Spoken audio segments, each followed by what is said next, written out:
Olá, meus irmãos, aqui quem fala é o Padre Beto Badiani. Nós estamos meditando o Evangelho hoje que fala do chamado de Mateus.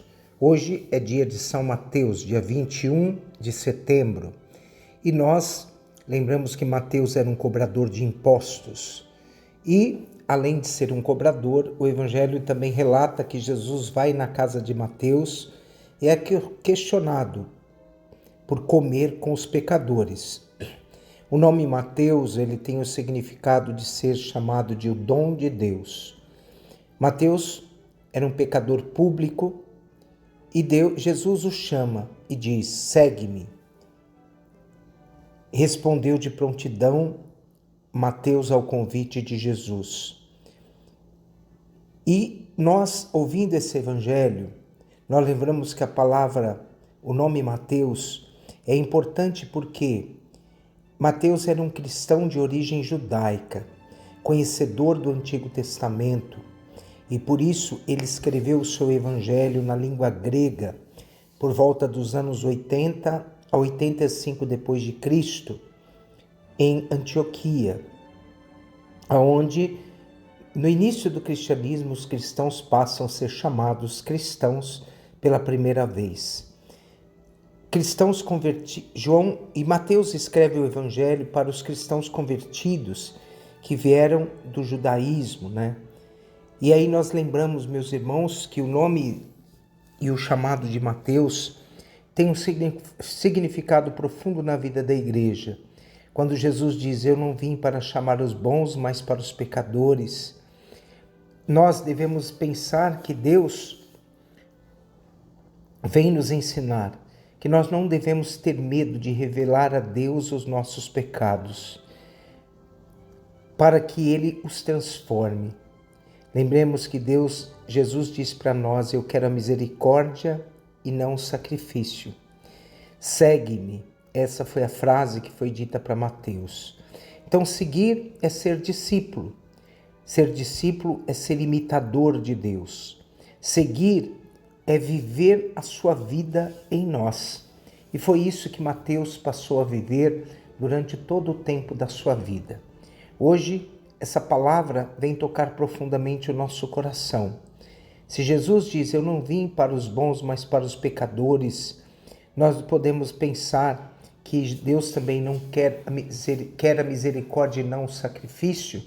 Nós devemos realmente entender que, embora somos pecadores, Deus tem um projeto de vida na vida de cada um de nós. A história de São Mateus nos revela que Deus acredita na humanidade, acredita no homem e o convida a segui-lo e estar livremente a fazer da sua vida a sua vontade. Vejam que Mateus não tinha muitos planos, a não ser viver aquela vida ali na coletoria de impostos. Mas Jesus dá um rumo profundo à sua história. Ele se torna um evangelista, ele se torna um homem anunciador da palavra de Deus. E a sua vida foi um grande testemunho de fé. Por quê? Além dele ser aquele que escreveu o evangelho na língua grega e com isso, para os cristãos convertidos do cristianismo, com isso, ele também se torna uma referência, é o primeiro evangelista da palavra de Deus que abre o Novo Testamento para que nós acolhemos a palavra de Deus. Mateus era um grande conhecedor do Antigo Testamento, por isso, essa autoridade de escrever a palavra do Senhor. Pensemos novamente, eu repito, nos nossos pecados e deixemos Deus transformá-lo. E Deus transformou tão profundamente a vida de São Mateus que a sua vida, a sua morte vai acontecer na Etiópia, né? Por causa de uma decisão que Mateus não tomou. Havia uma jovem chamada Efigênia, e essa jovem ela tinha sido prometida em casamento e ela resolveu enfrentar a autoridade do rei para que a vida dela fosse consagrada à vida religiosa, ao serviço do evangelho. Mateus não fez nenhum tipo de ato para que Efigênia desistisse de viver a sua vida de fé, e por isso Mateus foi martirizado e condenado pelo rei Hitarco. Por isso, meus irmãos, é importante a gente sempre lembrar que a vida de Mateus, um homem que recebeu de Deus um dia o chamado, morreu livremente por ter vivido, anunciado, pregado a palavra de Deus e deixado a palavra de Deus dentro do seu coração.